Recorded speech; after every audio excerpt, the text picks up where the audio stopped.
Hoy vamos a hablar de nuestros pensamientos.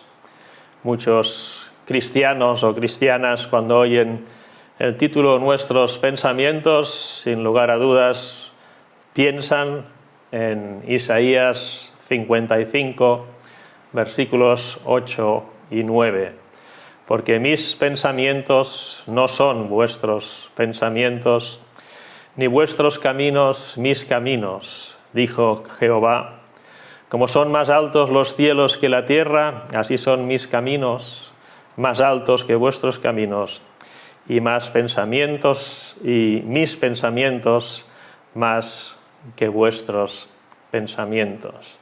La idea, pues, es esta. Nuestros pensamientos como seres humanos tienen un nivel concreto, pero sabemos que los pensamientos de Dios, como no podía ser de otra manera, son mucho más elevados que los nuestros. Lo maravilloso de la palabra de Dios es que Dios nos revela, al menos parcialmente, la grandeza de sus pensamientos, los comparte con nosotros. Y yo estoy convencido que el secreto de la felicidad está precisamente en esto, ¿no? Adecuar nuestros pensamientos a los pensamientos de Dios. Y así lo dice el predicador en Eclesiastés, capítulo 12, versículos 13 y 14. Dice: el fin de todo el discurso oído es este: teme a Dios y guarda sus mandamientos, porque esto es el todo del hombre. Versículo 13, leeremos. De alguna manera viene a decir, en tu vida, en tus pensamientos, intenta sintonizar con los pensamientos de Dios, porque esto es el máximo de lo que puede hacer el hombre en toda su vida. Y para ver una ilustración de la diferencia entre nuestros pensamientos y los pensamientos de Dios, quisiera compartir con vosotros hoy la historia o parte de la historia de José, hijo de Jacob.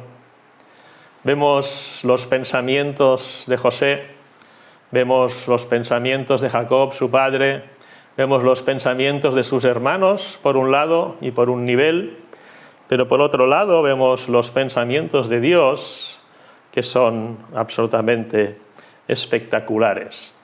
Así podemos leer en Génesis 45, del 3 al 15, y dijo José a sus hermanos: yo soy José, ¿vive aún mi padre?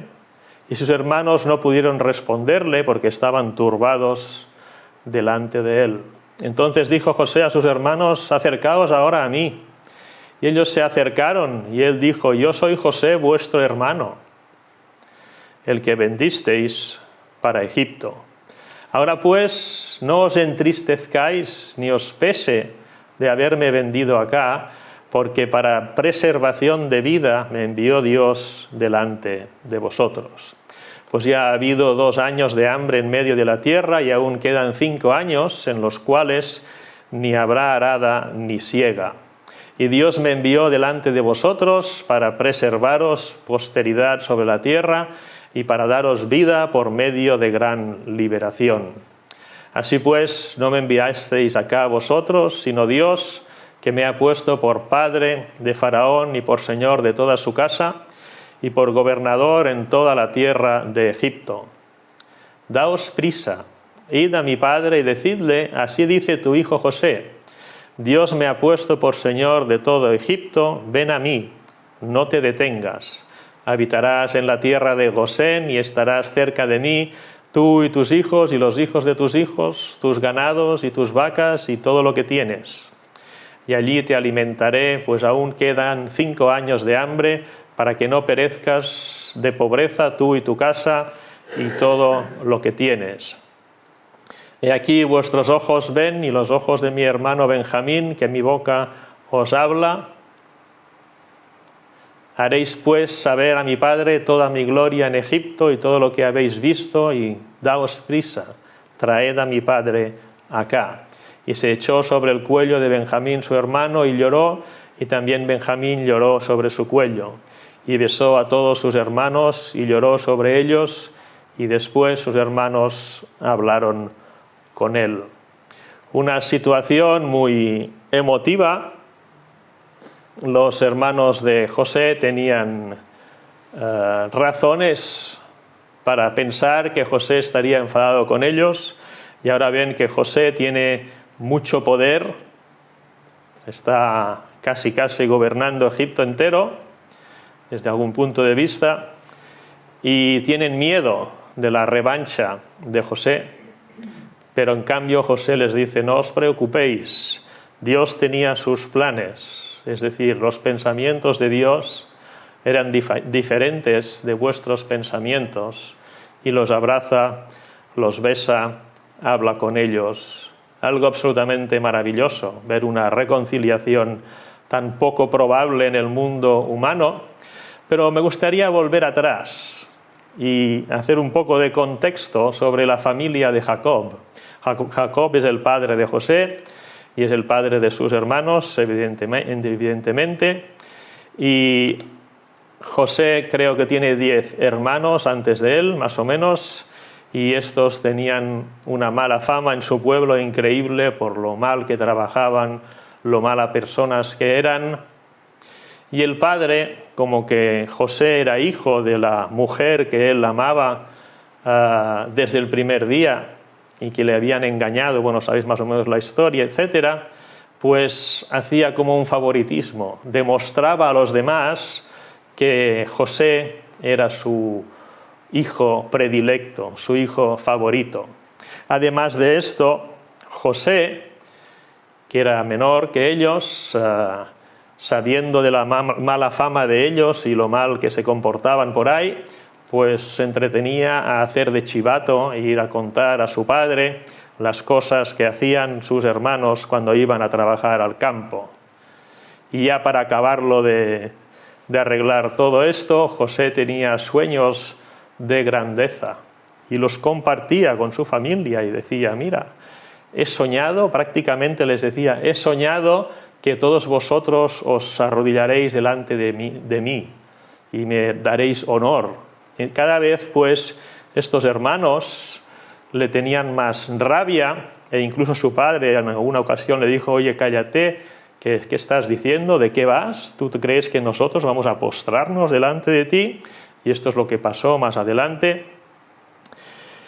Pero si vamos 22 años antes de lo que hemos leído al principio, si vamos 22 años antes de la reconciliación entre José y sus hermanos, recordaremos que un buen día los hermanos de José se fueron lejos de su casa a trabajar, a llevar las vacas, las ovejas o lo que fuera que tenían, y entonces el padre, que no se fiaba mucho, envió a José a ver qué estaban haciendo sus hermanos. Seguramente no fue una decisión muy sabia de su parte, pero sí que era sabia en los planes de Dios, porque José tuvo que preguntar el camino a mitad de camino porque se perdía, pero al final encontró a sus hermanos, y ya cuando lo vieron de lejos dijeron los hermanos: esta es nuestra gran oportunidad,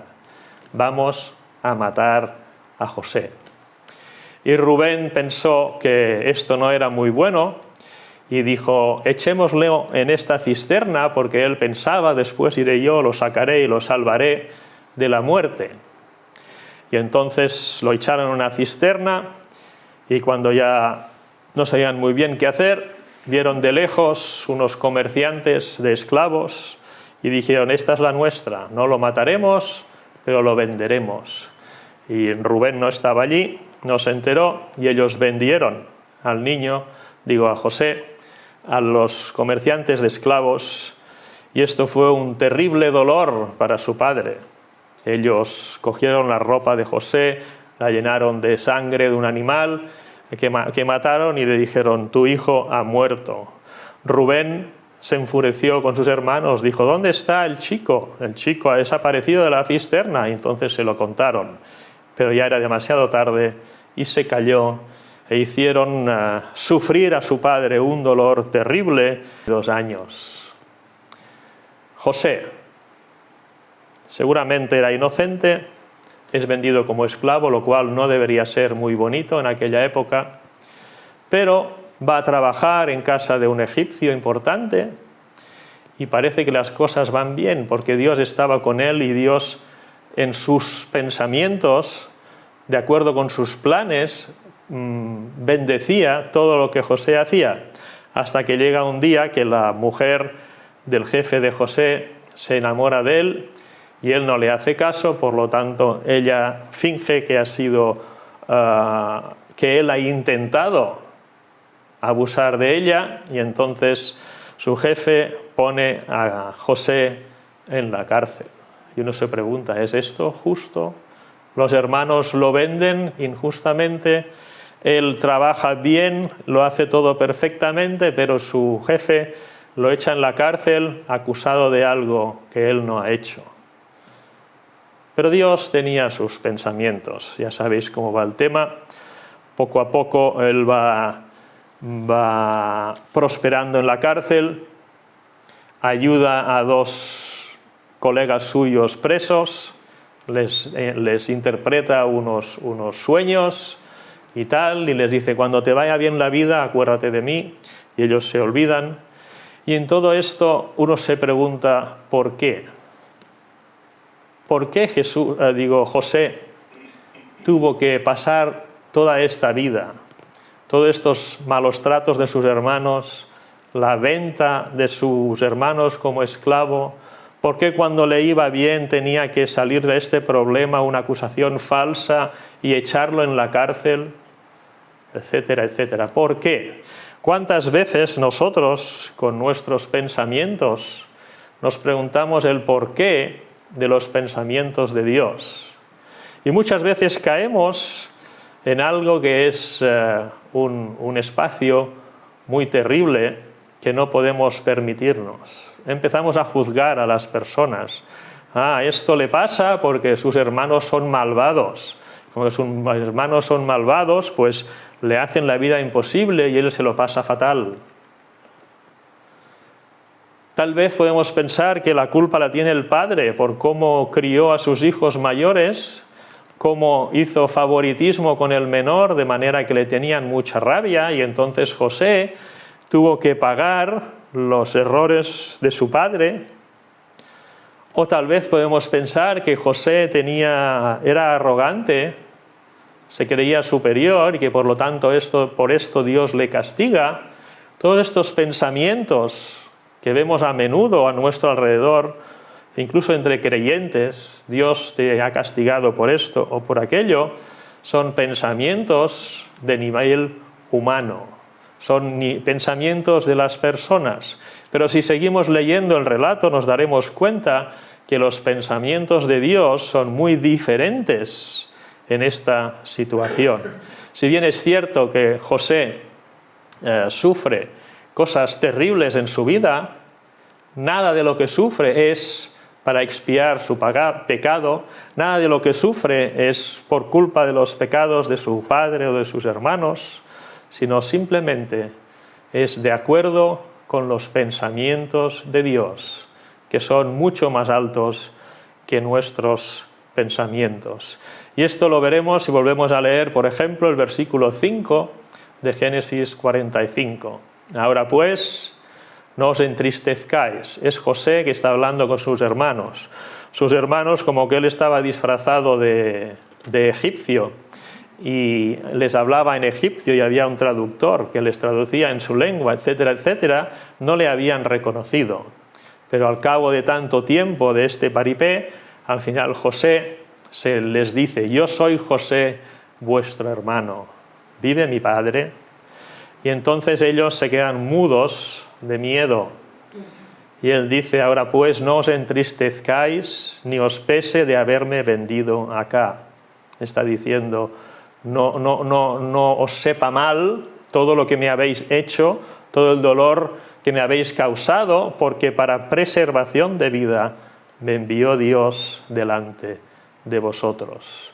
¿Cómo cambia el concepto la realidad de nuestra vida, cuando somos capaces de sintonizar con los pensamientos de Dios, en vez de sintonizar con los pensamientos humanos, de Dios te ha castigado, Dios es justo, si te pasa algo pues es porque te lo mereces, etcétera, etcétera. Estos pensamientos son humanos y no son de Dios.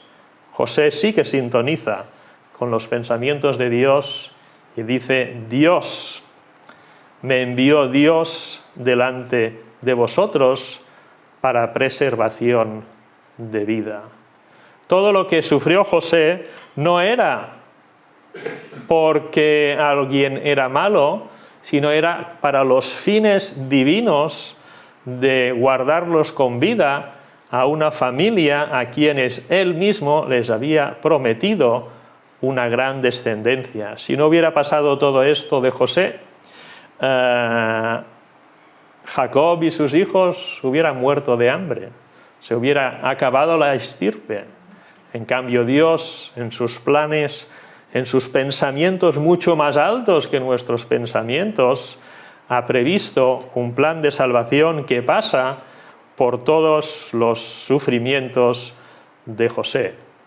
Más adelante dice José en el versículo 7 y 8: y Dios me envió delante de vosotros. Ellos pensaban que se habían librado de José vendiéndolo, en cambio José les explica que la realidad es que Dios había aprovechado esto para cumplir sus planes, enviándolo delante de ellos para preservaros posteridad sobre la tierra y para daros vida por medio de gran liberación. Así pues, insiste, no son vuestros pensamientos los que valen, no me enviasteis acá vosotros, sino los pensamientos de Dios son los que valen, sino Dios, que me ha puesto por padre de Faraón y por señor de toda su casa y por gobernador en toda la tierra de Egipto. Y luego insiste: traed a mi padre aquí, rápido, allí donde está no hay comida y habrá 5 años todavía de hambre, tiene que venir corriendo. Versículo 10, tienen que decirle al padre: habitarás en la tierra de Gosén y estarás cerca de mí, tú y tus hijos y los hijos de tus hijos, tus ganados y tus vacas y todo lo que tienes. Y allí te alimentaré, dice José a su padre, pues aún quedan 5 años de hambre para que no perezcas de pobreza tú y tu casa y todo lo que tienes. Vemos pues que nuestros pensamientos, tanto si son buenos como muchas veces que son malos, que son de juicio, son de condenar, son de decir a los otros lo malos que son, todos estos pensamientos son pensamientos de nivel humano que los decimos en nombre de Dios, pero que son pensamientos humanos. Los pensamientos de Dios van muy por encima de lo que nosotros somos capaces de ver. José las pasó mal en muchas ocasiones en la vida. Podía pensar, como hemos dicho, ¿por qué? ¿Por qué sufro? ¿Qué he hecho yo? ¿Por qué me toca a mí esto? No se trataba de José, se trataba de los planes de Dios, los pensamientos divinos para la salvación del pueblo de Israel, para que pudiera nacer Jesús, para que pudiéramos tener hoy la Biblia que tenemos, etcétera, etcétera, etcétera. La pregunta que tenemos que hacernos nosotros hoy es: ¿conocemos a Dios? ¿Conoces a Dios como José? Cuando nuestros pensamientos no alcanzan a entender la lógica de lo que nos está pasando, cuando nuestros sufrimientos nos nublan un poco la vista, tenemos que recordar no solo que los pensamientos de Dios son mucho más altos que nuestros pensamientos, no solo que Dios tiene unos planes no solo para nosotros, en los que nosotros formamos parte, sino para el mundo entero, formamos parte de los planes universales de Dios, sino que también tenemos, si conocemos a Dios, sabremos que Dios es bueno, que sus pensamientos son para bendición. Y aunque José fue encarcelado injustamente, acusado de algo que no había hecho, él, por la fe, sabía que los pensamientos de Dios para con él eran buenos.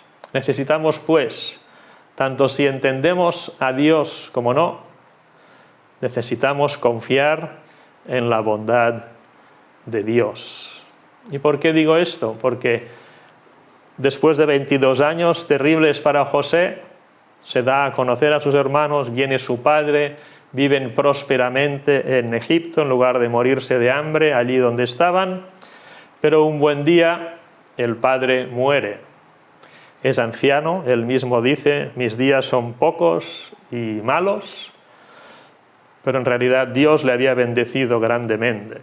Entonces, una vez muerto Jacob, los hermanos de José vuelven a dudar de la bondad de José.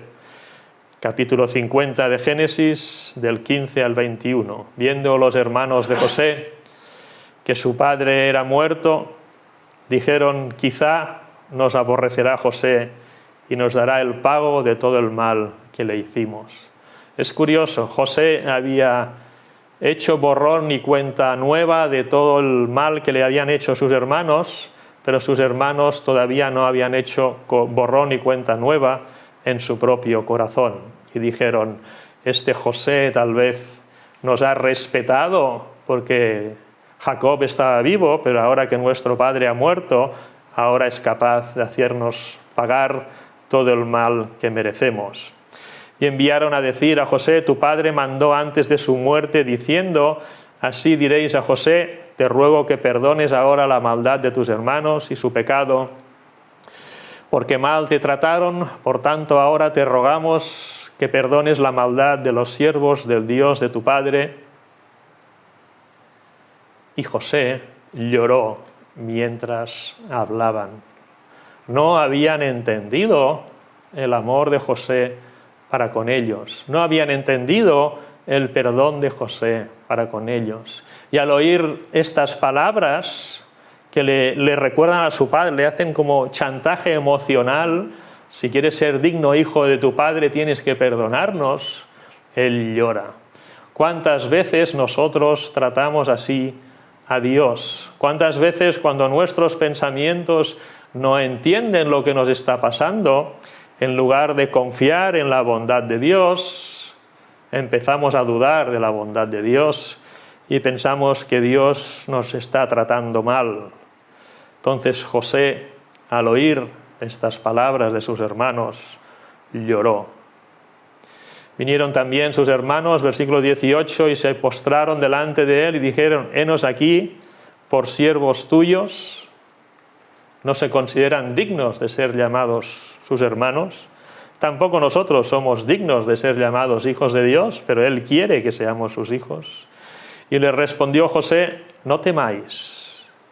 ¿Acaso estoy yo en lugar de Dios? Vosotros pensasteis mal, es una realidad, no vamos a decir que no. Pensasteis mal contra mí, mas Dios lo encaminó a bien, para hacer lo que vemos hoy, para mantener en vida a mucho pueblo. Ahora pues, no tengáis miedo, yo os sustentaré a vosotros y a vuestros hijos.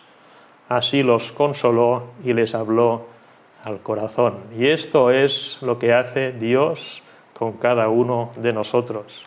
Dios perdona y perdona para siempre y no nos hace pagar las cosas al cabo de unos años porque le viene en gana, porque Él ama profundamente. Es necesario, pues, confiar siempre en la bondad de Dios. Tenemos que entender, aunque cuando nuestros pensamientos no alcanzan a entender los pensamientos de Dios, tenemos que tener la confianza y la tranquilidad de pensar que Dios nos ama siempre y que Él es bueno para con nosotros, o como dice su palabra, yo tengo pensamientos buenos de amor para con vosotros. Y una vez entendido esto, una vez disfrutado esto, una vez que hayamos aprendido a aceptar el perdón de Dios una vez y otra, entonces es el momento de empezar también nosotros a ser como Dios, a imitar siempre la bondad de Dios en nuestras vidas, en nuestras relaciones con las otras personas. No podemos hacer ver que entendemos el perdón de Dios y luego nosotros nos guardamos rencores años y años. Esto no es cristiano. Esto es como los hermanos de José, y de alguna manera es como si hiciéramos llorar a José de nuevo, decir, estos no han entendido mi perdón. Siempre, en nuestros pensamientos limitados, tenemos que saber que los pensamientos de Dios para con nosotros son siempre buenos. Tenemos que confiar siempre en la bondad de Dios y por lo tanto tenemos que aplicar la bondad de Dios a todas las personas que nos rodean. Que Dios bendiga esta palabra.